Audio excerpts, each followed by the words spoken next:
അതെ, ചക്ക കൊണ്ട് അടിപൊളി ഒരു മെഴുക്കുരട്ടി ആയാലോ. അപ്പം ചൂടായ എണ്ണയിലോട്ട് കുറച്ച് കടുക് പൊട്ടിക്കാം.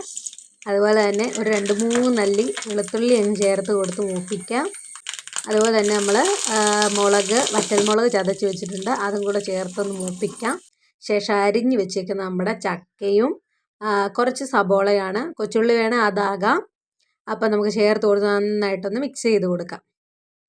അപ്പം നന്നായിട്ടൊന്ന് മിക്സ് ചെയ്ത് കൊടുത്തതിന് ശേഷം നമുക്ക് പാകത്തിന് കുറച്ച് ഉപ്പ് ചേർത്ത് കൊടുക്കാം.